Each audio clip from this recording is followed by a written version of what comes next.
10강 시작하도록 하겠습니다.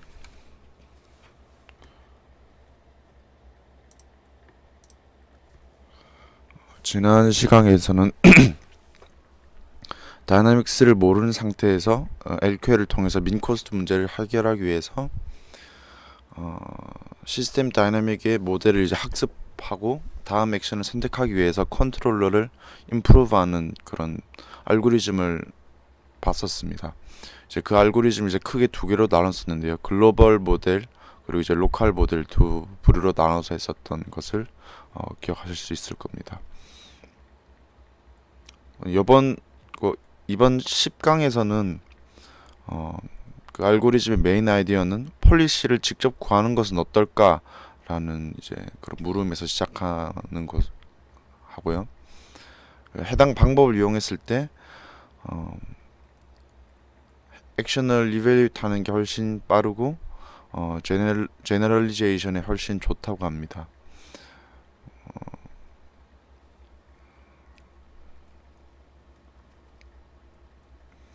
이 방법론은 지난 9강에서도 잠시 나왔었는데요. 이제 직접적으로 이제 다이내믹스를 통해서 다음 스테이트를 구하고 그 스테이트 구한 것을 통해서 폴리시에 대해서 직접적으로 백프로파게이션을 해줍니다. 이렇게 백프로파게이션을 통해서 코스트를 이제 최소화해주는 이런 일련의 과정을 이제 치르게 될 텐데요. 이 정리하자면 이제 베이스 폴리시를 통해서 직접적으로 이제 데이터를 만들고 컬렉션 해줍니다. 그리고 그 다음 단계로 넘어가서 이제 모은 데이터를 통해서 다이나믹스를 학습해줍니다. 그리고 이제 학습한 다이나믹을 통해서 백프로파게이션을 실행하여서 이제 폴리시에 대해서 이제 최적화를 진행해줍니다. 이렇게 최적화한 폴리시를 통해서 직접적으로 또 이 폴리시를 실행해주고 또 그렇게 해서 나오는 데이터를 통해서 데이터를 이제 또 모아주는 이런 과정을 갖게 될 것 같습니다. 두 부류로 이제 이 알고리즘은 두 부류로 나눠서 설명하게 될 것 같은데요.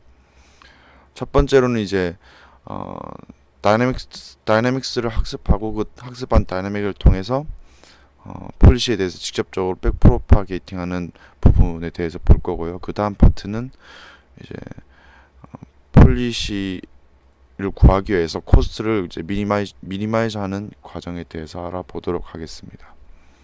파트 1부터 보도록 하겠습니다. 들어가기 앞서서 8강 내용을 잠시 이제 가져와 볼 텐데요. 8강에서 잠시 슈팅 메소드와 콜로케이션 메소드에 대해서 언급한 것을 기억하실 수 있을 겁니다. 슈팅 메소드는 보시면 아시겠지만 그래프가 조금씩 발산하는 모습을 보이는데요. 이 코스트에 대해서 최적화하는 이 함수가 액션의 변화에 의해서만 움직이기 때문에 굉장히 센서티브한 모습을 보실 수 있습니다.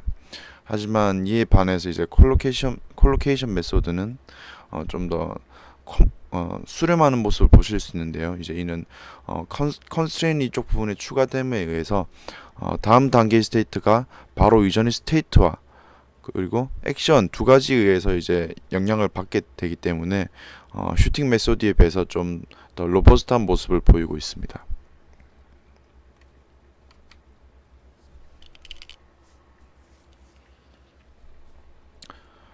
이제 폴리시에 대해서 직접적으로 이제 백프로파게이트 하는 것에 대해서 문제가 있게 되는데요. 이 폴리시 파라미터가 모든 타임 스텝스를 연결시키기 때문에 이전에 저희가 간편히 사용했던 세컨드 오더 LQL-like 메소드를 사용할 수 없게 되었습니다. 즉 다이나믹 프로그래밍이 이제 불가능해졌다고 보시면 되겠습니다. 이렇게 LQL 사용이 불가능해지면 액션 값을 구하는 이제 폴리시를 구하는 과정이 전적으로 다이나믹에만 의존하게 되기 때문에 굉장히 이제 센서티브한 모습을 이제 보이게 되는 것입니다. 아까 그 슈팅 메소드와 비슷한 모습으로 말이죠. 그렇게 하게 되면 이제 그레디언트 과정에서 이제 뒤에 있는 스테이트는 그 전파하게 되는 그레디언트가 굉장히 작게 되고 초창기 타임 스텝의 그 폴리시가 굉장히 큰 그레디언트를 가지게 되기 때문에 문제가 발생하게 됩니다. 그래서 이런 문제를 해결하기 위해서 콜로케이션 메소드의 방법을 차용해서 문제를 해결합니다.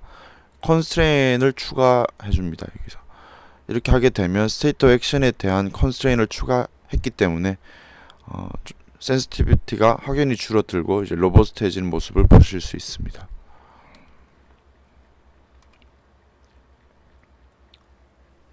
백프로파게이션 하면서 생겼던 문제는 이제 콜로케이션 메소드를 차용함으로써 해결했고요. 이제 파트 2로 넘어가서 코스트에 대해서 미니마이즈 하는 부분에 대해서 알아보도록 하겠습니다.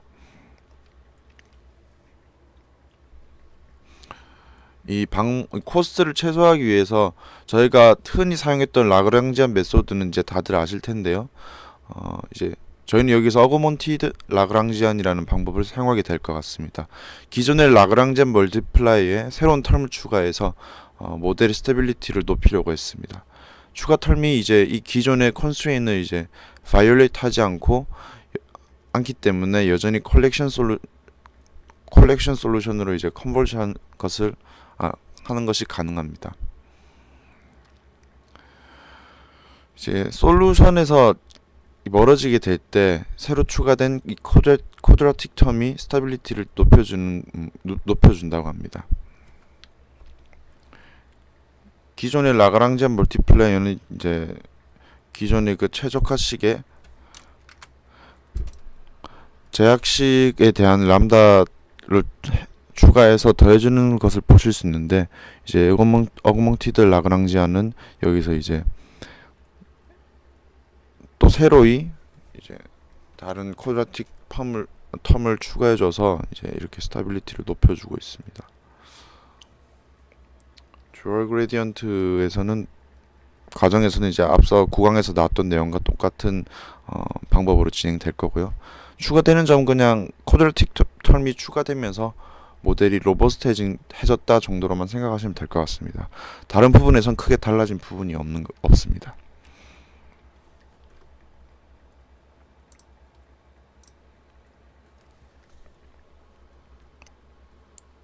과정에 대해서 좀 자세히 보도록 하겠습니다. 이 스텝 1을 보시면 find tau 그리고 이제 얼그민 tau 이제 해서 라그랑지안 멀티플라이에 대해서 이제 최소화를 하는 것을 보실 수 있는데요. 이제 이 부분은 트라젝토리 옵티마이제이션 과정으로 다음 스텝을 가이드하는 트라젝토리를 찾는 것이 목적이 됩니다. 이 부분을 티처라고 명명합니다. 이제 스텝 2에서는 세타를 찾는 과정으로 이제 폴리시 옵티마이제이션 과정입니다. 타우의 가이드를 따르는 슈퍼바이즈드 러닝을 하고 있고요. 이 부분은 imitation of an optimal control expert 일환으로 해석할 수 있습니다. 이 부분을 러너라고 명명합니다. 스텝 3에서는 이제 로얼 바운드인 듀얼 펑션을 최대화하기 위해서 람다에 대한 그레디언트 어센트를 실시합니다. 여기서 왜 그레디언트 어센트를 실시하는지는 구강에서도 설명드렸듯이 이 듀얼 프로블럼이 우리가 최소화하고자 하는 식의 로어 바운드가 되기 때문에 로어 바운드의 최대 값을 찾는 것이 우리 프라이머리 값의 최소화를 찾는 최소화 값을 찾는 것과 동일한 목적을 갖게 되는 것을 이제 아실 수 있을 것입니다. 이제 여기에서 이제 강의에서 이제 좀 교수님이 이제 재밌다고 표현했던 부분이 우리가 보통 생각했을 때는 티처가 되게 복잡하면 러너가 이제 따라가는데 되게 힘드니까 그것에 의해서 문제가 생긴다고 했는데 이쪽 알고리즘에서는 티처가 러너에게 어댑트해서 러너가 이제 되게 따라할 수 없다고 생각되는 그런 트라젝토리는 만들지 않는다고 합니다. 그래서 되게 복잡한 부분을 만들지 않고 최대한 러너가 그러니까 폴리시가 최대한 만들어낼 수 있는 부분까지만 이제 트라젝토리가 만들어지는 과정이라고 합니다.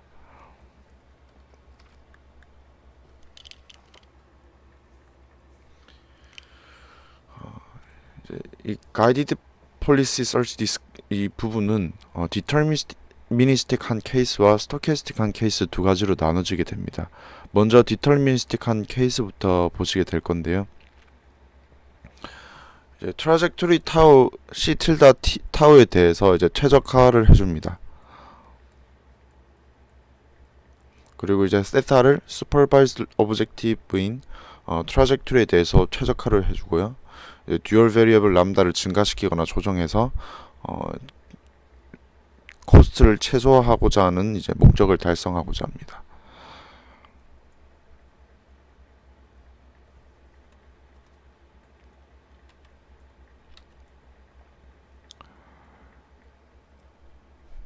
이제 디터미니스틱한 케이스에서는 이제 여러 가지 트라젝토리를 통해서 학습을 진행하는 경우가 있는데요. 각각의 트라젝토리를 패러럴하게 최적화를 합니다. 세타를 최적화할 때는 앞서서 준비했던 셋업 트라젝토리를 통해서 진행하게 되고요.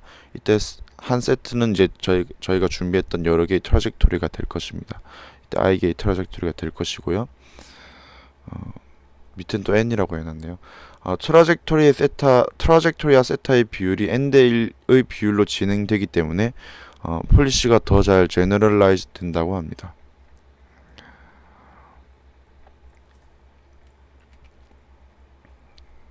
스토캐스틱 케이스에선 이제 디터미니스틱 케이스와 다르게 이제 이전 그 케이스에서는 인디비주얼 트라젝토리를 이용했었다면 이 스토캐스틱 케이스에서는 트라젝토리의 디스트리뷰션을 최적화합니다.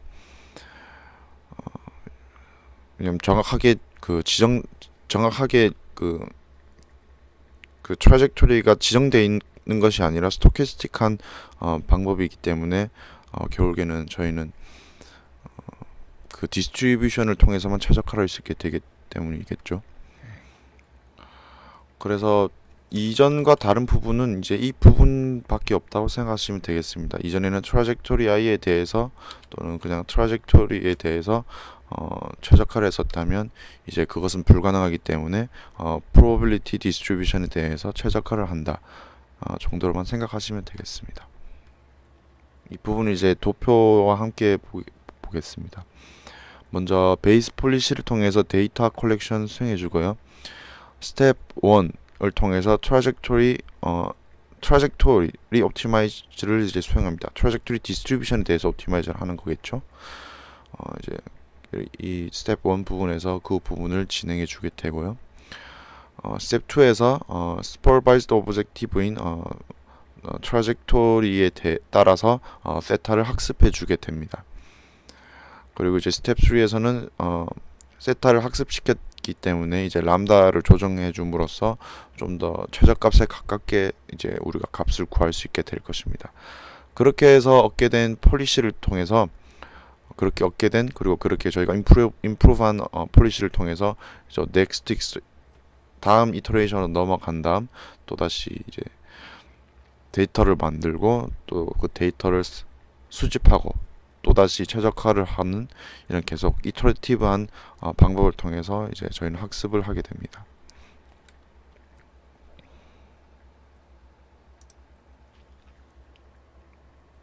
실제 상황에서 로봇을 학습시킬 때 이제 학습시키고 그리고 직접 이제 테스트를 할 때 이제 어떤 식의 메커니즘으로 되는지 살펴보도록 하겠습니다. 트레이닝 상황에서는 사물의 위치, 기계의 위치, 각도 등을 다 알 수 있습니다. 그래서 우리가 알고 있는 그 스테이트 xt 값을 토대로 액션 ut를 산출하게 됩니다. 하지만 테스트 상황에서는 저희가 사물의 위치, 기계의 위치, 각도 등을 전부 다 알 수 없기 때문에 기계에 달려있는 카메라로 직접 observe한 observation ot 값을 토대로 액션 ut 값을 산출하게 됩니다. 폴리시에서 이후 트레이닝 단계에서는 xt를 이용해서 ut를 산출하고 테스트 단계에서는 ot를 통해서 ut를 산출한다고 생각하시면 되겠습니다. 이제 이렇게 카메라를 통해서 오브젝티브 디텍션을 하면 저희는 이제 CNN 모델을 통해서 이 상황에 대한 정보를 이제 학습을 하고요. 그렇게 학습한 데이터를 통해서 저희는 액션을 산출해냅니다. 다음으로 Imitating Optimal Control with Dagger 부분을 하도록 하겠습니다.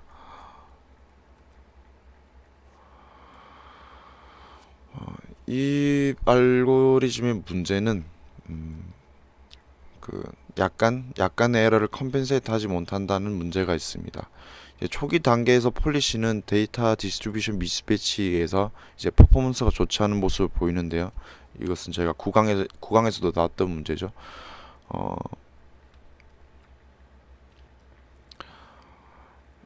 어, 이런 문제를 해결하기 위해서 대거를 사용해서 롬 폴리시 그리고 데이터 컬렉션을 진행하지만 이제 에러를 컴펜세이트 하지 못하는 단점이 생기게 됩니다. 이때 저희는 이제 9강에서 1.5 버전에서 나왔던 방법과 같은 MPC를 이제 차용해 와서 이 문제를 해결하고자 합니다.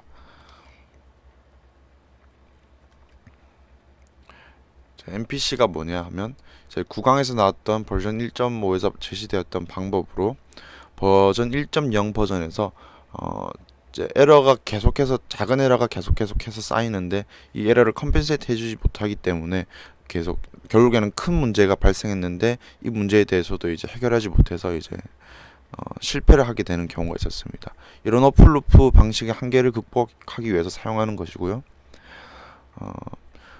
알고리즘은 이 방법문은 간단하게 S 프라임 값, 그러니까 다음 스테이트의 값이 이제 프레딕트한 값과 다르면 우리의 플랜이 잘못되었다. 이 플랜에 대해서 그러면 새로 이제 수정해서 새로운 플랜을 만들어 내보자라고 하는 것이 이제 MPC 방법입니다.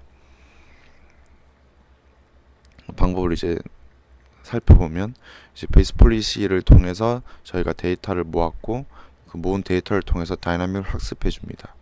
그리고 학습한 다이나믹을 통해서 저희는 이제 플래닝을 하게 되는데요. 다음 액션에 대해서 이제 이 플랜을 통해서 저희는 이제 익스큐션을 하고 이제 다음 스테이트가 또 어떻게 될지에 대해서 이제 보게 되는데 이때 우리가 프레딕트했던 스테이트와 실제 스테이트 값이 다르게 되면 저희는 여기서 MPC를 발동해서 플랜을 다시 리플레이닝해서 새로운 플랜을 만들어내게 됩니다. 이렇게 해서 이제 에러를 컴펜세이트 하고 나서 이제 다음 단계로 넘어가게 됩니다. 그렇게 해서 이제 만들어지는 데이터를 또다시 추가해 줘서 루프를 통해서 이터레이션을 이제 지속하게 되는 것이죠.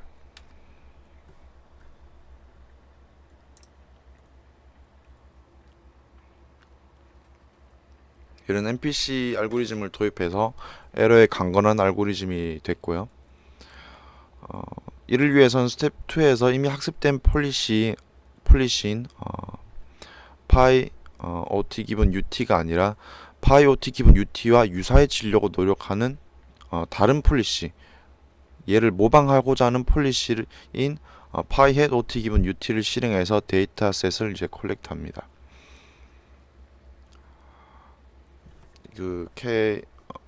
파이햇에 대한 노테이션은 다음과 같습니다.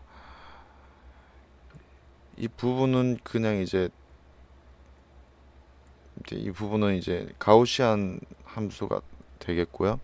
이 부분이 이제 KL 다이버전스 부분이 되겠습니다. 이 부분에서 기존의 그 폴리시와 유사해지려고 하는 파이햇의 그 노테이션을 보실 수 있고요.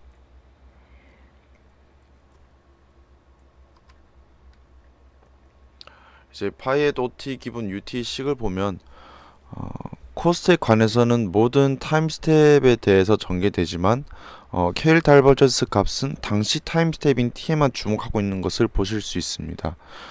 이는 저희가 미리 학습했던 파이 OT 기본 UT와 똑같은 행동을 했을 때 저희가 긴 관점으로 봤을 때 이 롱텀 코스트가 큰 상황, 그러니까 파이 햇과 똑같은 행동을 하면 이제 큰 문제가 생기겠다. 나중에 10스텝이나 20스텝 들어갔을 때 굉장히 큰 문제가 발생하겠다라는 그런 상황에 대해서 그러면 이 부분은 따라가지 않아야겠다라는 부분을 반영해주기 위해서 이렇게 된 부분입니다.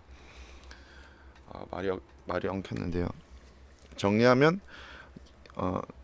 코스트 부분은 전체적인 부분을 다 관장하는 타임 스텝을 넣어주고 원래의 그 폴리시를 따라가려는 KL 다이버전스 부분은 지금 당장의 타임 스텝만 집중하게 해서 원래 폴리시가 잘못된 행동을 했을 때 이 폴리시를 따라가지 않게 하고자 하는 그런 포석입니다. 이 부분은 이 타임스텝에만 집중하는 것이.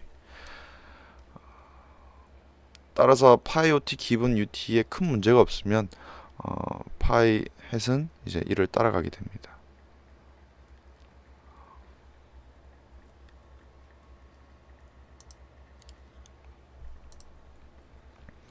자동차가 따라가는 모습을 보실 수 있고요. 이거 실제 상황으로 봤을 때 트레이닝 과정에서는 헬리캠과 같은 외부 관찰 장비를 통해서 풀 스테이트를 측정해서 파이햇 세타를 산출합니다. 파이햇 세타가 이제 에러를 피하기 위한 장치라는 것은 아실 수 있고요. 파이햇 세타는 로우 이미지 통해서 학습을 하게 됩니다. 이 폴리시로 플랜을 하는 것은 되게 힘듭니다. 따라서 테스트 과정에서만 사용하게 되고요. 금방 이전과는 조금 다른 이유인데 케일 다이버전스가 또 커런트 타임 스텝에만 주목한 이유, 또 다른 이유는 모든 타임 스텝을 고려하게 되면 미래에 대한 스테이트를 프리딕트 해야 되는데 이건 너무 힘든 태스크가 됩니다. 따라서 커런트 옵저베이션만 가지고서 폴리시를 이제 생성하게 됩니다.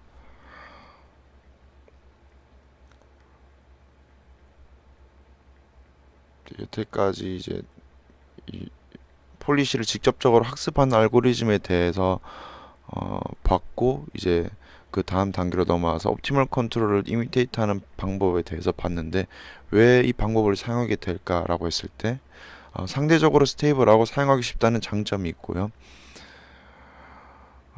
이런 인풋 리미팅 트릭을 통해서 트레이닝 타임에서는 우리가 로우 옵저베이션 뿐만 아니라 추가적인 그 장비를 통해서 더 많은 데이터를 얻을 수 있다, 더 많은 스테이트에 대한 탐색을 할 수 있다는 장점이 있습니다. 그리고 폴리시를 직접적으로 백프로파게이트해서 발생하던 문제를 해결할 수 있게 되고요. 아까 봤던 슈팅 프로그램과 같은 문제를 콜로케이션 방법을 통해서 해결했듯이 그런 문제를 해결할 수 있게 됩니다. 그리고 샘플에 대해서 적은 샘플로도 되게 에피션트하게 학습할 수 있게 되고요. 실제 상황에 되게 사용하기 좋다고 합니다. 요약해 보도록 하겠습니다. 9강에서는 1.0 버전에서는 디스트리뷰션 미스매치 극복하기 위해서 연속적으로 더 많은 데이터를 컬렉트하는 방법론을 봤었고요. 또 그런 1.0 버전에서 생겨나는 또 다른 문제인 이제 작은 에러가 계속해서 발생하는 문제는 이제 NPC를 통해서 에러를 컴펜세이트하는 이런 방법론을 봤었습니다. 10강에서는 폴리시에 대해서 직접적으로 백프로파게이트하는 부분을 봤었고요.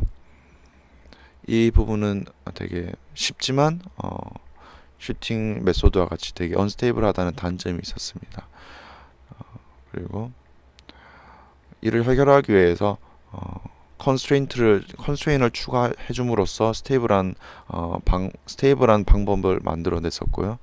또 스테이블하지만 또다시 작은 에러를 컴펜세이트 하지 못하는 이런 문제가 있었기 때문에 그 문제를 해결하기 위해서 대거와 같은 방법, 그리고 이제 NPC를 도입함으로써 이 문제를 해결하는 것을 봤습니다.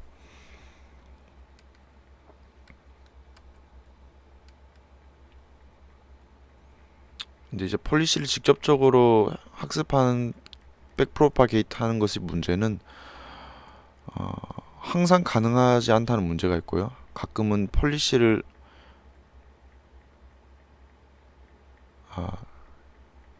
죄송합니다. 이 부분은 폴리시를 직접 하는 부분의 문제가 아니라 모델 베이스드 RL 알고리즘의 문제였습니다. 이건 9강에 해당하는 문제였고요.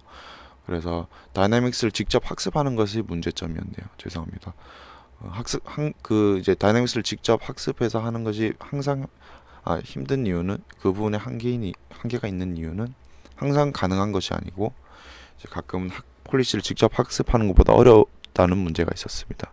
물컵의 경우 폴리시는 그냥 물컵을 들라는 것에만 신경을 썼다면 직접적으로 다이나믹을 학습하는 경우에는 여러 가지 물리적인 그런 변수들을 고려해 줬어야 됩니다.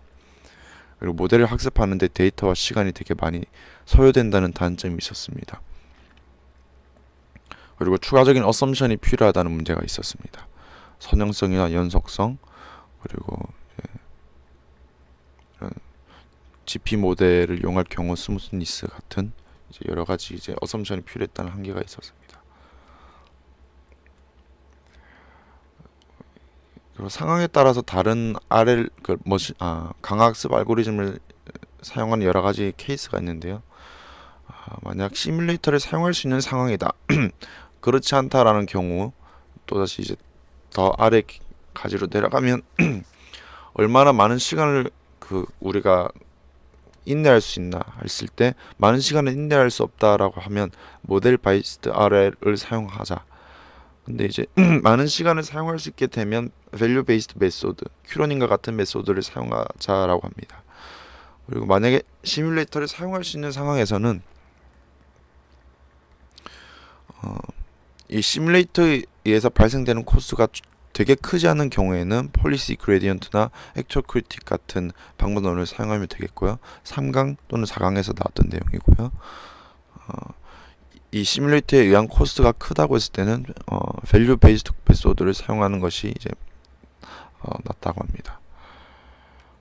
이상으로 10강은 마치도록 하겠습니다. 감사합니다.